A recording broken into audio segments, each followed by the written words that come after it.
History buried kingdoms, yet it could never silence the rulers who once held the world in their hands.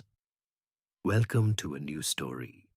Let us know in the comments where you're joining us from, and don't forget to subscribe for more. Now, let's begin the untold journey of crowns, power, and history. The woman known as Kōjun was born in March 1903 as Princess Nagako, the eldest daughter of Prince Kuniyoshi of the Kuni branch of the imperial house and a direct descendant of Emperor Ninko. She entered the world in a moment of national shift, one foot still in Meiji ambition, the other in the uncertain rise of Taisho-era modernity. From the start, her existence was shaped by bloodline. As one of the few eligible women of imperial rank and proper lineage, Nagako was watched not for her accomplishments, but for her pedigree. Her selection as a future consort was less a decision than a confirmation of necessity. In 1917, when she was only 14, it was announced that she would one day marry Crown Prince Hirohito. The match was strategic. Her father's status as a prince of the imperial line ensured purity of blood, and her mother's lower status was overlooked in favor of the larger dynastic goal. The engagement marked the beginning of a long period of scrutiny. Doctors from the imperial household ministry inspected her health. Court scholars recorded her physical development, her temperament, her family medical history. There were objections behind closed doors, concerns about her eyesight, rumors of hereditary conditions, but none were strong enough to outweigh the political logic of keeping the crown within the imperial kin. For Nagako, the engagement was not an elevation, it was an assignment.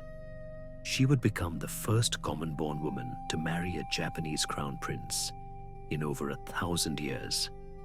But this distinction came with expectations that few could survive untouched. Her education shifted overnight. She was withdrawn from normal public schooling and transferred to a newly built facility inside the palace grounds. There, under constant observation, she was trained in court etiquette, classical arts, and imperial protocol.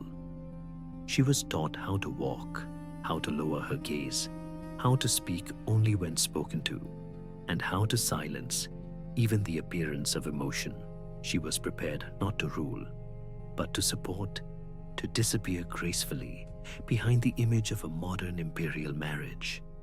The country saw in her the symbol of Japan's continuity. She was to be a consort to a prince who would one day rule as emperor, not just by title, but by spiritual lineage. She was to carry that burden wordlessly. In 1924, at the age of 20, she married Crown Prince Hirohito in a formal ceremony that fused modern nationalism with ancient ritual. The ceremony was publicized, photographed, and carefully managed to reflect both tradition and progress. But behind the ceremonial screens, she entered a life of profound distance.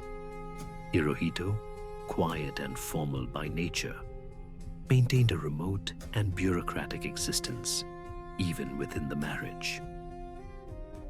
Their relationship was largely ceremonial. Intimacy was neither encouraged nor discouraged, only expected at a distance, managed by schedule and shaped by duty. In the early years, she often found herself isolated within the palace, excluded from political conversation, and subject to the rhythm of a life that left no room for spontaneity. The household that surrounded her was less a family and more an institution, where every action was recorded and preserved. Her gestures, her meals, her absences, her silences, each became a matter of record. The Imperial Household Agency managed her public image with quiet intensity. When she failed to produce a male heir in the first decade of marriage, rumors intensified. Her reproductive health was questioned, and pressure mounted from within the palace to consider other women. Her failure to bear a son led some within court circles to suggest that Hirohito should take concubines, reviving a practice that had faded but not disappeared. Though no official concubine was ever installed, the suggestion alone signaled her vulnerability. The role of a crown princess was not to influence policy or speak publicly. It was to produce continuity. And in this, the agency's patience was finite. Nagako's endurance became her political weapon. She did not protest. She did not complain. She remained still, formal and observant, recording the internal rhythms of the imperial family, even as the world around them changed. Her silence was not emptiness. It was adaptation. She learned to survive in the margins of an empire that prized image over voice. Her reign as crown princess, and later as empress, would span the rise of Japanese militarism, a world war, defeat, occupation, and a constitutional transformation of the monarchy itself. But at its beginning, her power was purely symbolic, deeply constrained, and defined by her willingness to serve without question. She entered the palace not as a bride, but as a vessel for national preservation. Her reign did not begin with command. It began with careful, unbroken observation. From the moment she was chosen for Crown Prince Hirohito, Nagako became a subject of continuous examination, medically, socially, and politically. The announcement of her engagement was not just a private agreement between two noble houses. It was a national decision, one that carried the weight of dynastic preservation. She was 14 when her selection was made public in 1917. From that point forward, she was no longer simply a daughter of Prince Kuniyoshi of the Kuni line. She was the future mother of an emperor, the custodian of imperial blood, and a test case for everything the imperial institution demanded of a modern royal woman.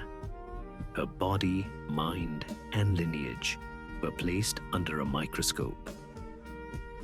Court doctors initiated a series of health evaluations that went far beyond routine.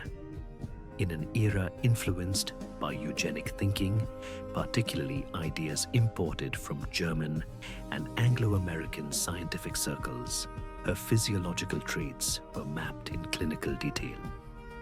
They recorded her eyesight, her blood pressure, her family's medical history. Even her menstrual cycle was documented. Any perceived defect, no matter how minor, was grounds for concern. The emperor's chief physicians reportedly objected to her selection more than once. Whispers about poor eyesight and family vulnerability to illness lingered for years. But medical fitness was only one layer of the scrutiny. The Imperial Household Ministry assigned tutors and inspectors to monitor her temperament, her posture, her expressions. Every reaction she gave during lessons or court rituals was logged. If she blinked too often or walked too quickly, it was noted. The goal was not merely to educate, but to mold. She was being shaped to endure a life that would be more symbolic than personal. She was expected to internalize the needs of the institution and to suppress her own voice before it could ever form.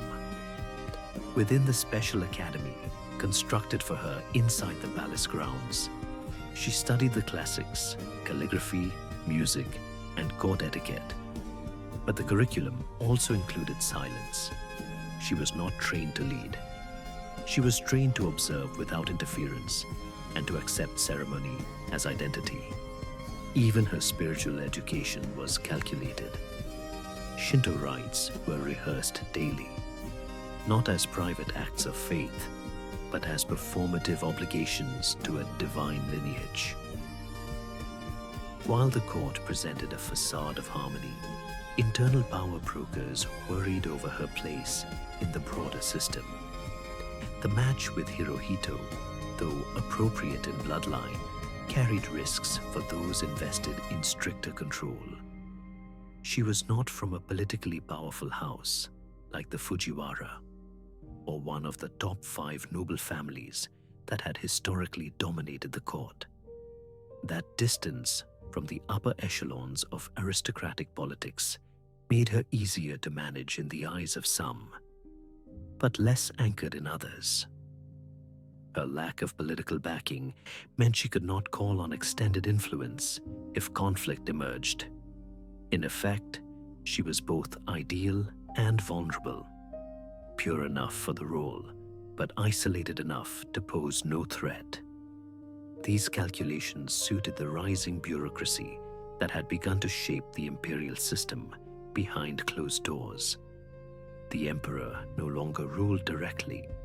The court no longer acted as a feudal power center. The imperial family was being transformed into a modern symbol of national unity, and the consort's role had become one of symbolic continuity, not political agency. The deeper she was trained into this role, the more surveillance became her condition of existence. Even her rare public appearances were carefully rehearsed. Smiles, nods, glances, all choreographed, all recorded. In later years, she would remember how early the institution began to separate her from herself. The throne was not a place one stepped onto. It was a lens through which one was endlessly watched. Every aspect of her demeanor would be interpreted as a reflection of the emperor's household. Her physical health was no longer her own concern. Her speech belonged to protocol. Her silences would one day speak louder than anything she might have said aloud. And though she held no formal office, she was already shouldering a system that demanded not action, but presence. The palace did not ask her to lead. It asked her to endure. In January 1924, Nagako formally became Crown Princess of Japan in a ceremony that fused centuries of imperial tradition with a new image of modern statehood. But behind the display of harmony and ritual stood a marriage that never truly belonged to her. The union had been arranged years earlier, not by personal choice, but through deliberations within the imperial household ministry. Political alignment, lineage purity, and institutional expectations dictated the match. As Crown Prince, Hirohito was bound by imperial protocol, and Nagako, though present as his wife, remained distant from the center of his personal and political world. Their lives ran parallel, ceremonially linked, emotionally divided. From the earliest days of their marriage, it became clear that affection was not part of the arrangement. Hirohito, intensely focused on the machinery of imperial governance and his role as a constitutional monarch in training, kept his interactions with her formal. Nagako, trained to endure rather than engage, accepted the coldness in silence. Her role, while elevated in title, did not extend to influence. She was removed from political briefings, absent from most decisions regarding domestic or foreign policy, and given no public platform beyond ceremonial appearances. Her days were shaped by routine and visibility, always visible, never heard. The pressure to produce an heir began immediately. For the imperial line to continue without controversy, a male child was essential. Year after year, the palace waited. She gave birth to several daughters, each welcomed politely, but regarded as a delay to dynastic stability. The disappointment was rarely voiced publicly, but behind the doors of the imperial household, the tension grew. Courtiers began to question her health again. Doctors revisited their earlier concerns. Speculation about her capacity to bear sons intensified. By the early 1930s, frustration turned to quiet dismissal. Rumors began to circulate that the emperor's advisors were urging consideration of alternative means to ensure succession. Whispers about the reintroduction of imperial concubinage emerged, not officially and never in print, but echoed in the corridors of court. Though no official consort was appointed, the implication was clear. Nagako's position was not guaranteed by affection or loyalty. It depended on her ability to fulfill a biological duty. Her supposed unfitness was spoken of in euphemisms: delicacy, constitution, fate. But it carried real consequences. The idea that Hirohito might be pressured to produce a son through other means hung heavily over her, a threat wrapped in tradition. Throughout this period, she remained composed. Her public demeanor did not change. She did not contest the rumors or defend herself. But within the palace, her isolation deepened. Her access to Hirohito was limited. Her contact with her own children was mediated by tutors and protocol. Even in matters of motherhood, she held little control. The daughters she bore were raised more by the institution than by her hand. Her sense of identity narrowed further. The crown she wore signified obligation, not partnership. And as the years passed without a son, the quiet blame she carried became embedded in the court's understanding of her role. She was a symbol that had failed to fulfill its expected function. In 1933, nearly a decade after her marriage, she gave birth to a boy, Akihito. The arrival of a male heir restored her status in name, but did little to erase the years of doubt.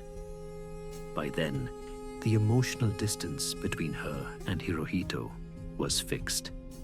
Their marriage, already formal and reserved, became a series of appearances and private silences.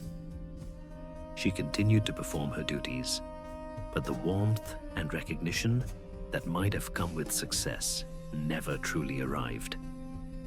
The title of Crown Princess had brought her into the heart of the empire's ritual life, but it had never brought her into its confidence. Her marriage had given her rank, but it had never really belonged to her. In December 1933, nearly a decade into her marriage, Crown Princess Nagako gave birth to a boy. The child, named Akihito, was not simply a son. He was the long-awaited imperial heir, the fulfillment of a national expectation that had weighed on her shoulders for years. His arrival secured the succession and reaffirmed the continuity of the Yamato line. For the court, it was a triumph of lineage. For Nagako, it was a moment of quiet deliverance. Yet even in this, the most intimate and biologically personal achievement of her role, she remained largely excluded. The act of giving birth did not secure her position as a mother. Within days, the child was taken under the authority of the Imperial Household Agency, and the structures of power that surrounded her intensified their control. From the Meiji period onward, the imperial institution had redefined itself as a modernized monarchy bound by ritual, militarized order, and constitutional abstraction. The mother of the heir, while symbolically important, was not viewed as essential in the practical upbringing of the future emperor. Instead, the agency established a system in which imperial children were to be raised by designated court officials, male tutors, and military advisors. Early childhood was not seen as a time for maternal closeness, but as a phase of formation, discipline before affection, structure before sentiment. Akihito was placed in a separate residence within the palace compound and assigned staff who were chosen not by his parents but by ministry officials. Contact with his mother was limited and formal. She was permitted scheduled visits, arranged according to court calendar and protocol. There were no unmonitored moments, no spontaneous gestures of closeness. This system was not new, but it struck Nagako with particular force. After years of being blamed for not producing a male heir, she found that even the success of doing so did not return control to her.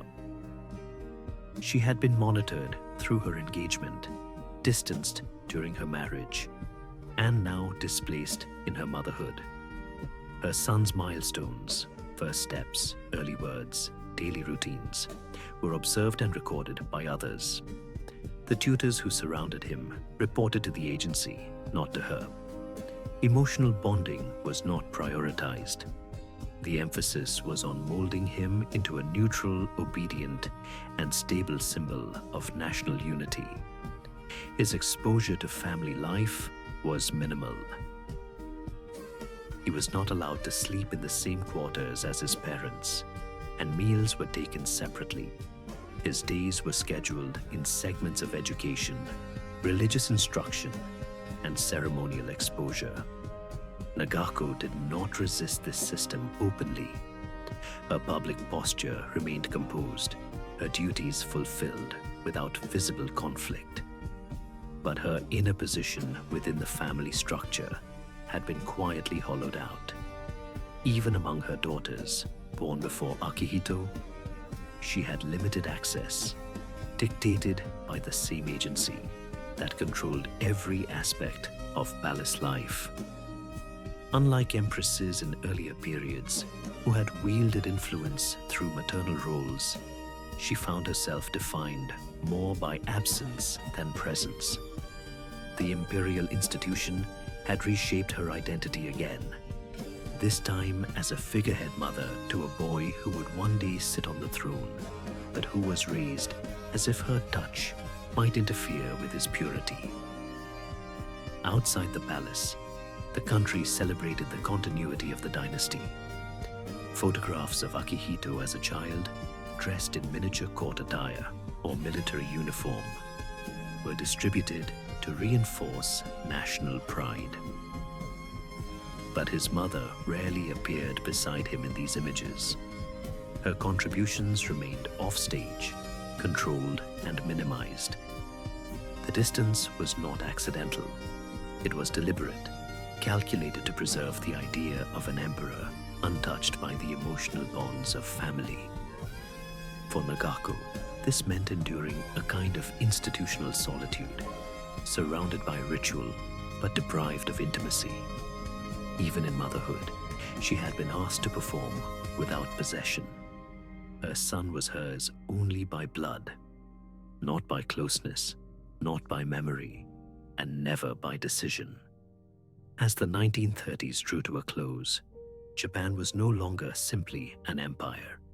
It had become a militarized state, accelerating toward total war.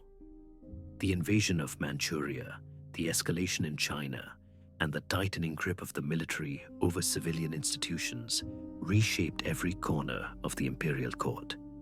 Within this environment, Empress Kōjun, once Crown Princess Nagako, was given a clear role. She was to be the dutiful symbol beside the emperor, a presence of grace and silence, not inquiry. Her public function was carefully maintained. She attended parades, stood beside Hirohito during state visits, and offered solemn gestures at commemorative events.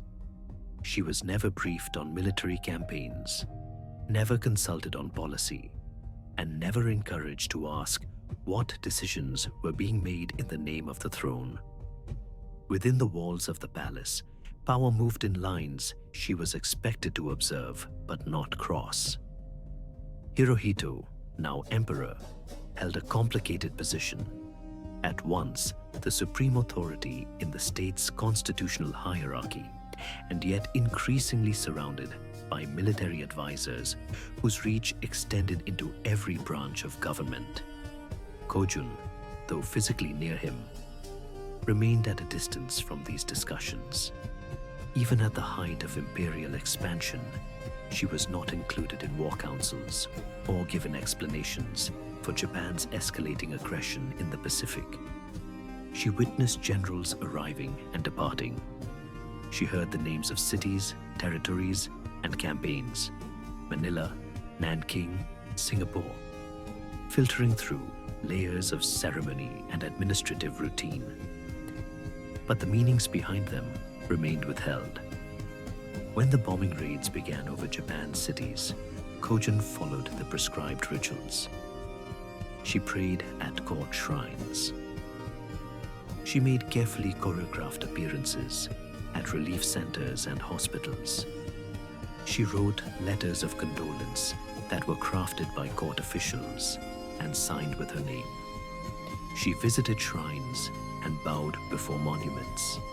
But the suffering of the public, millions displaced, families torn apart, children killed, remained filtered through the institution. Her exposure was not direct, and her responses were tightly managed. Even during the firebombing of Tokyo, which came within striking distance of the palace itself, she remained composed. She followed evacuation protocols, recited prayers, and returned to public duties once the danger had passed. In private, she feared what could not be said aloud. The transformation of Hirohito from a constitutional figurehead into a war emperor celebrated by propaganda unfolded in her presence, but without her influence. She could not ask questions, and if she did, she would not have received answers. The structure around them discouraged personal conversation about matters of state. Emotional expression was neither expected nor welcome. Hirohito had been trained to separate personal feeling from imperial function, and she, in turn, was expected to support without interference. As war intensified, she understood that silence was not just obedience.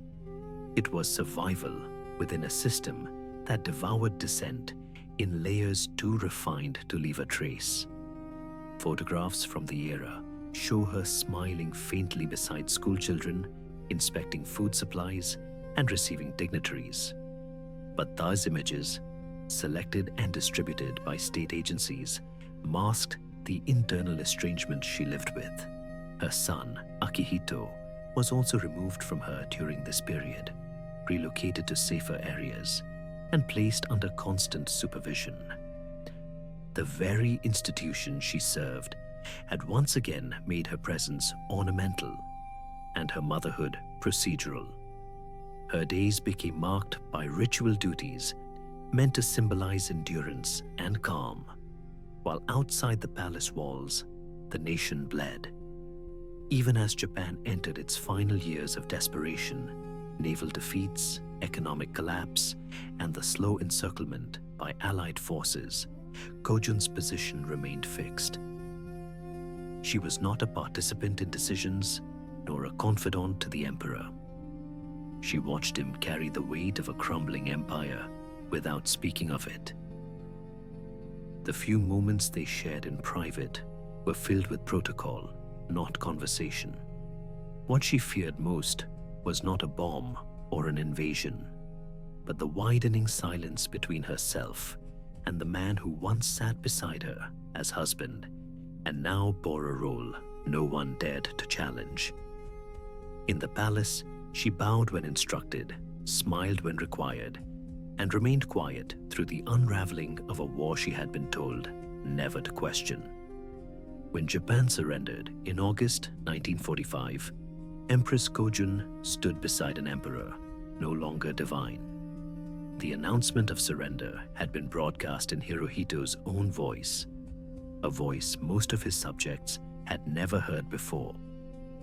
Its effect was immediate and disorienting. The empire, once presented as eternal, had lost a war that had consumed the lives of millions. The myth of imperial infallibility collapsed in a single broadcast, and with it, the sacred distance between ruler and ruled. For Kōjun, the transformation was neither theatrical nor abstract. It was lived inside the palace walls, where the structures of absolute authority disintegrated in silence. Her husband, once regarded as a living deity, now walked among defeated men. His renunciation of divine status was issued in the form of the Humanity Declaration the following year. Kōjun was not present for its writing or announcement, but she was implicated in its cost. In the months that followed, the imperial household faced unprecedented exposure. American soldiers entered the palace grounds, inspecting buildings that had been shielded from public view for generations. Items were confiscated, rooms were searched. Officials who had once spoken only in formalized court language now answered to occupying authorities. For Kōjun, the intrusion into private space marked a profound shift. The carefully maintained rituals of the inner court, the layers of protocol that had protected her movements and speech, no longer held their former power. Still, she adapted. She continued to carry out ceremonial duties, though now under the watchful gaze of foreign occupiers who regarded the court as a relic of a defeated past. Food was rationed across the country, and even the imperial household was not exempt. Meals were reduced. Silk garments gave way to simpler fabrics. Kōjun, once surrounded by attendants and order, now moved through corridors stripped of luxury. Her children's movements were restricted. The household she had known for decades was now governed by policies shaped in Washington. The old language of court legitimacy gave way to documents translated and approved by foreign advisors. Though her status as empress remained intact in title, its substance had changed. She was no longer a consort to a sovereign above the world. She was the wife of a man whose authority now came from a rewritten constitution. No public record confirms her reaction to Hirohito's renunciation of divinity. But among palace insiders, the story persisted that she wept, quietly, not in protest, but in recognition.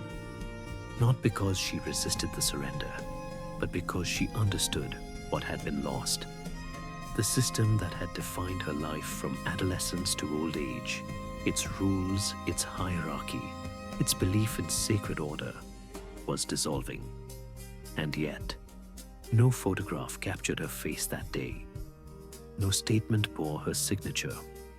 She remained where she had always been, in the frame but never at the center, essential but unacknowledged. Her grief was not one of ideology or politics. It was the grief of a woman who had spent her life upholding a structure that now required her to vanish behind it once again. Even within the palace, her ability to speak freely was not restored. The American occupation brought reforms but did not disrupt the deeper cultural codes that had always governed her. She did not address the nation. She did not write memoirs. She did not give interviews. Her role, as always, was to endure silently. And so she did. As the chrysanthemum throne was recast as a symbolic institution, Kōjun remained its silent consort. Her presence was constant, her expression controlled, her losses unnamed. In the new Japan being built outside the palace gates, democracy was introduced, freedom declared, and voices encouraged. But hers, perhaps the oldest silenced voice in the system, remained exactly where it had always been, observed, contained, and never her own. In the years following Japan's surrender, Empress Kōjun appeared to many outside the palace as a symbol of post-war adaptation. Newspapers began referring to her in foreign terms, Japan's First Lady, a gentle counterpart to the emperor, now reshaped as a constitutional monarch. Her image was circulated in photos alongside John MacArthur, the wife of the Supreme Commander of the Allied Powers. In those photographs, Kōjun stood composed in Western attire, often wearing pearls, her hands folded, her posture graceful and distant. These appearances suggested openness and change, but the transformation was largely surface. Within the palace, Kōjun remained tethered to the world that had raised her, a world built on etiquette, silence, and strict boundaries. What seemed like quiet acceptance to outsiders was, in truth, something closer to quiet resistance. The reforms of the American occupation did not spare the imperial household. The emperor was stripped of his divine status and forbidden from participating in politics. Nobility titles were abolished. Court structures were simplified, rituals scrutinized, and many staff dismissed. Empress Kōjun watched as the old layers of court life were peeled away. But she did not let go of them. While Hirohito adjusted with calculated composure, making radio appearances, meeting citizens, touring cities devastated by war, Kōjun withdrew further into the inner court. She continued to observe the rituals of the imperial calendar, maintain the language and dress of the old court where possible, and insisted on distinctions that were becoming increasingly anachronistic. She maintained distance not just from the outside world, but from her own family. Now, Empress Mother to a generation born into defeat, Kōjun viewed the post-war royal household with caution. When Crown Prince Akihito came of age and was paired with Michiko Shoda, a commoner from a wealthy Catholic family, Kōjun did not celebrate. The match, though popular with the public and supported by the government, represented a break in the imperial pattern. For the first time, an empress-to-be had not come from nobility. Michiko was educated abroad, fluent in English, and emblematic of the new, outward-looking Japan. To Kōjun, this was not a modernization. It was a rupture. Within the palace, she kept a distance from her daughter-in-law, rarely engaging, often communicating only through formal channels or intermediaries.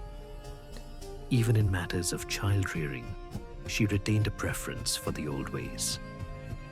She believed that imperial children should be raised by court tutors, not their mothers, and was deeply unsettled by Michiko's insistence on participating directly in her children's upbringing. This generational divide played out quietly but persistently. Kōjun never voiced public opposition. Her method was never confrontation, but in private routines, in ceremonial choices, and in small acts of protocol. She preserved the system she had given her life to. She continued to refer to herself in the old imperial style. She rejected attempts to simplify court language. She wore traditional court kimono within the palace, even as cameras outside showed her in Western suits. She held on to the belief that the imperial family's strength lay in distance, mystery, and continuity, not in popularity or accessibility. In doing so, she became a quiet counterweight to the image Japan was now exporting, a modern monarchy led by a young, smiling couple and watched closely by a global audience. Kōjun's resistance was not political, but cultural. It did not seek to reverse the surrender or challenge the reforms. It sought to preserve a deeper identity, one that saw the imperial house as something more than symbolic, more than democratic. She believed in the unspoken order that had once governed her every move, and though the world around her moved on, she continued to embody that order, unyielding in her routines, silent in her authority. To the public, she was the empress who adapted.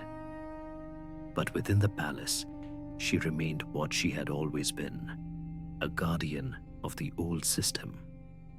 Not through decree, but through preservation. By the late 1970s, the imperial household had become a quiet institution, preserved more by inertia than power. Emperor Hirohito, aging and frail, retreated further into routine and reflection, while the government of Japan operated in full without him. In this shifting world, Empress Kōjun remained present, but distant. She no longer appeared frequently in public. Her name was spoken with reverence, but rarely seen in action. Inside the palace, she moved as a figure of habit and memory, always in place, never in the foreground. As Hirohito's health declined through the early 1980s, she became a caretaker in silence, not through intimate gestures, but by maintaining the structure that had always surrounded him. She attended ceremonies, maintained rituals, and made herself available for the rhythms of court life that still continued, even as the country around them moved further into global modernity. Her relationship with her son, Crown Prince Akihito, remained defined by distance. It had always been so.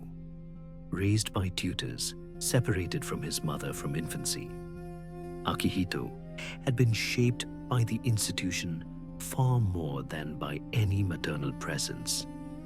Now, as a grown man preparing to inherit a throne with no divine status, he represented a generation that viewed the monarchy through the lens of service, not sacredness. His marriage to Michiko had been a public statement of openness. His public demeanor, soft-spoken and thoughtful, was often contrasted with the severity of the court he had grown up under. To Kōjun, this shift was neither admirable nor reassuring. It was an erosion of the boundaries that had once preserved the court's dignity. The informality of Akihito's public appearances, his closeness with common citizens, and his insistence on raising his children with less formality, all stood in quiet contrast to everything she had been taught to uphold. Inside the palace, Kōjun continued to resist changes to protocol. She voiced concerns through formal channels about efforts to modernize court language and streamline rituals. She preferred the old court calendars, the layered etiquette, the separation of roles. She did not stop reforms, but she did not support them. Her opposition was passive, expressed in pauses, absences, and moments of withholding rather than indirect speech. Even when surrounded by new staff trained in more contemporary practice, she maintained her own routines, observed the old prayers, and enforced traditional spacing during court functions. She rarely gave praise and never offered suggestions.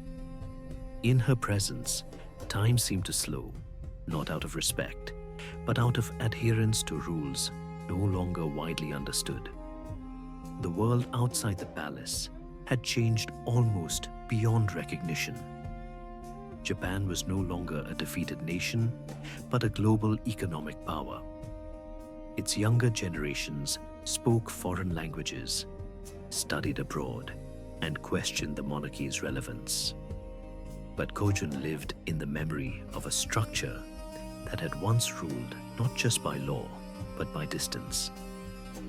She had stood beside a god-emperor, watched an empire fall, and seen the system rebuilt as symbol. To her, that transformation was never fully accepted. She adapted outwardly as required, but inwardly she remained anchored in the world that had made her. She did not speak to the press, did not offer interviews, and refused public commentary. Her influence, such as it remained, was exercised in her stillness, her refusal to engage with the present on its terms. As Hirohito's final years drew closer, Kōjun's role shrank further. She no longer participated in travel, her health declined, and her appearances became more ritual than function. Yet her presence carried weight inside the palace, even in silence. Staff adjusted their pace around her. Officials lowered their voices. Junior members of the household deferred automatically. She had become a shadow, not through neglect, but through reverence. A figure held apart, not quite of the past, yet not willing to join the present. Empress Kōjun died in June 2000, at the age of 97. Her death marked the quiet end of a life lived almost entirely within the walls of the Imperial Palace, a life shaped by ritual, containment, and observation. She had been Empress Consort during war, Empress Mother during Reconstruction, and an enduring presence through the long reign of her husband and the transition to her son. But when the news of her passing reached the public, there was no national rupture, no reckoning with the weight of her silence. The state responded with formality. Officials expressed condolences. Flags were lowered. Arrangements were made for a funeral steeped in ancient protocol. But outside official channels, the response was subdued. Few citizens could recall her voice. Most had never heard her speak. She had existed at the edge of visibility for decades, a symbol of an earlier Japan that no longer commanded unquestioned reverence. Inside the palace, her funeral followed the old forms. Court priests conducted rites in the Shinto tradition. Offerings were placed. Attendants moved according to a script that had survived wars and occupation. But the tone was different. There was no aura of imperial mysticism, no declarations of sacred lineage. The monarchy had long since become a constitutional symbol.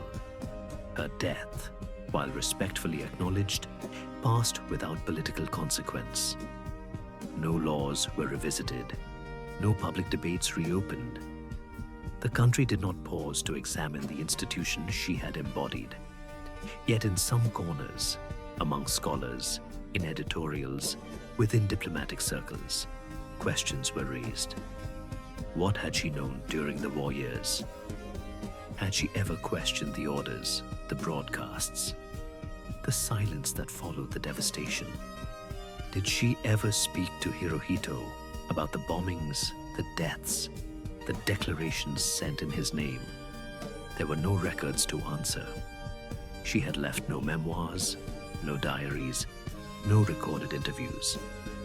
Those who had served her remained guarded or vague.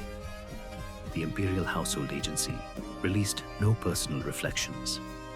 Her life had been defined by the absence of public opinion, and even in death, that absence was preserved.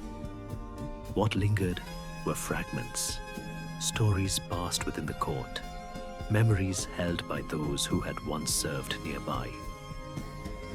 Speculations made by those who studied the monarchy from outside. Some believed she had quietly resisted the war from within, offering prayers, urging restraint. Others argued she had embodied the system's complicity through her unwavering silence. In the end, her legacy was not shaped by action, but by containment. She had survived an era that remade Japan, yet left behind almost no trace of her own thoughts. She had been present at the center of one of the most transformative periods in Japanese history, but her memory remained sealed, curated, and unspoken. The empire had once moved with her presence. Now, It continued without pause. The woman who had stood beside a god emperor through war and reconstruction left behind no disruption, only the lingering question of what she chose not to say.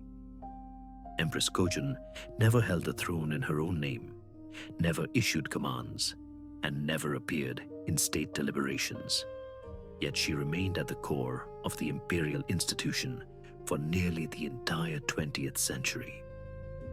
She was crowned in an empire that still imagined itself sacred, outlasted its fall into total war, endured occupation, and remained through Japan's rise as a post-war democracy. She did not shape policy, but she upheld the architecture that allowed policy to be made. Her silence was not empty. It was institutional. It supported a system built on visibility without transparency, presence without voice. While Hirohito reigned under the myth of divine neutrality, she embodied a deeper myth, that of the devoted consort, ever adaptable, ever absent, carrying the weight of continuity without claim to authorship. In the decades when Hirohito could not or would not speak plainly, she stood beside him, validating his stillness. She never countered him, never stepped forward when he stepped back. When the war ended and the emperor renounced his divinity, Kōjun did not publicly react. When the monarchy was recast as a democratic symbol, she adjusted her public face, but not her private discipline. She preserved the forms of court life, even when the world around her discarded them. And in doing so, she held the imperial household together, not by leading it, but by never letting go of its oldest self-image. While the world was asking questions about accountability, war responsibility, reform, she became the unchanging figure in the background, present, still, unchallenged. She outlived the architects of empire, the military men who drew up war plans, the bureaucrats who built colonial administrations, the civilian leaders who pledged loyalty in turn.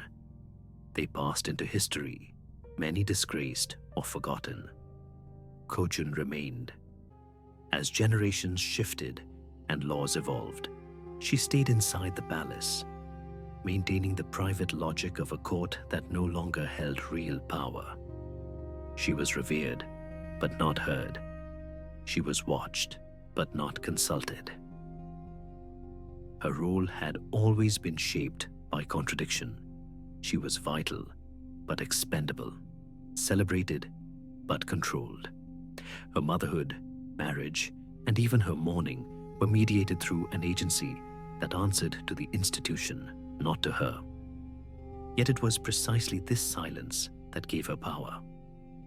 In an imperial house increasingly defined by symbolism, a refusal to adapt beyond ritual became a statement in itself.